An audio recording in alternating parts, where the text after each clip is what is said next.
You just hate to interrupt that, right? I mean, that is... Now, which one of you said that you didn't understand jazz? I didn't. I don't. But that's blues. That's blues. That's Right. blues. So jazz is something that I don't understand. I know it when I hear it. Right. Connor, who is old enough or young enough to be my child, has explained to me emphatically that there are so many different types of jazz. So I'm kind of working my way into it. But we are talking. You just heard the announcement about the 21st annual Old Webster Jazz and Blues Festival. And it's a great time for old things because an old friend of ours, Dan Warner, is joining us to tell us all about this weekend's incredible lineup. Dan, it's so good to see you again. Oh, it's great to see you, Wendy. You broke me in radio 36 years ago. That's more than half a lifetime. And I was what? I was 2, Yeah. 3, something like that. And when I walked out in the lobby and I said, "You have not changed one bit." I think the same of you. Well, bless your heart. There's a gift card in your future. Tell us about this wonderful Jazz and Blues Festival. You know, I am so lucky to be able to be part of this festival. It began 21 years ago as a Saturday afternoon with traditional jazz. As you've been talking, there's different styles of jazz. We began in traditional jazz, which is really the original jazz that came out of the 20s. And that was a successful festival.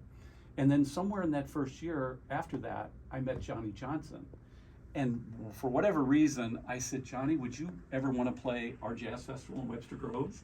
And he said, "Well, yes, I think I would." He really said that. I was like, okay, well, we ramped up and we became the Webster Groves Jazz and Blues Festival after that. Although Johnny played jazz just as cool as he played blues, but it grew our festival to where we every year we added a stage. So now we have 2 stages. We have 12 bands.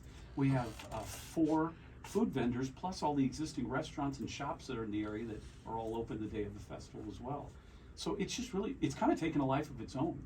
Well, and what is incredible about the audiences here in the region, not obviously not just in the city, but throughout the entire region, they're very, very serious about this music. And Yes. people come in from all over, don't they? Well, when you think of St. Louis, yes, they do.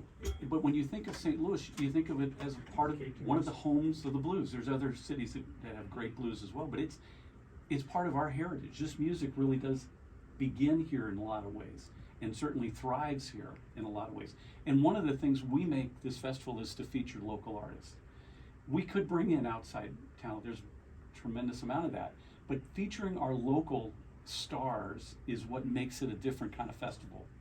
And this year we've got Marquise Knox again. He's really our main performer. He flips between our headliner. Premier. Yeah, the premier performer, right? He's really our premier, and he's every year at our festival. And this year, there's some really cool news about Marquise. He is the official blues man of the St. Louis Blues. So they're bringing him on board. His song is their official song. He's coming to games and outside activities, and he'll be one of their performers, their official performers. So he's thrilled about it. I spoke to him a few weeks ago, and he's just really thrilled because, you know, it's a great way to get more entrenched into the community by being part of a sports team. And you used to own Webster Records. It doesn't exist anymore. Euclid Records is still there. Right in our area. And they'll be open. All the shops will be open during the festival, right? It starts at 1 p.m. So all the shops are there at 1 p.m. and they'll open. The restaurants are open all throughout the event. And one of the cool things about where this is located, it's in the historic downtown area.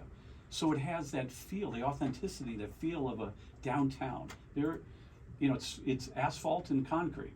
And we do have some chairs, but we encourage people to bring their own chairs and just walk the district. And because it's 2 stages that are going at the same time, you walk a couple blocks down and you have one stage, and you walk the other way and you have the other stage. So you can choose what you want to listen. Listen to half of one stage, and go over and catch the second half of the other stage.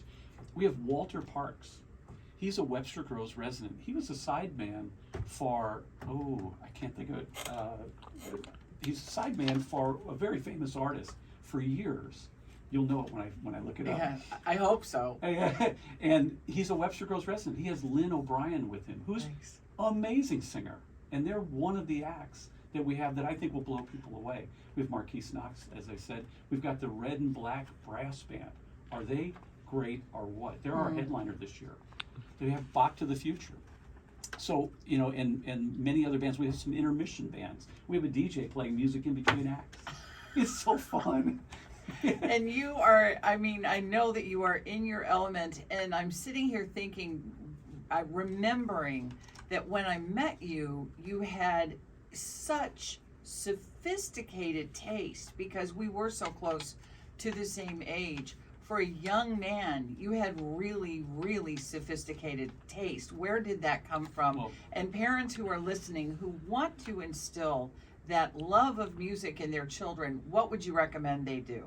their parents play Louis Armstrong, play Duke Ellington. My dad grew up in that era, and he adored that music. And he was a collector of music, so there was music. I remember the first Christmas album I heard was Louis Armstrong singing Christmas songs.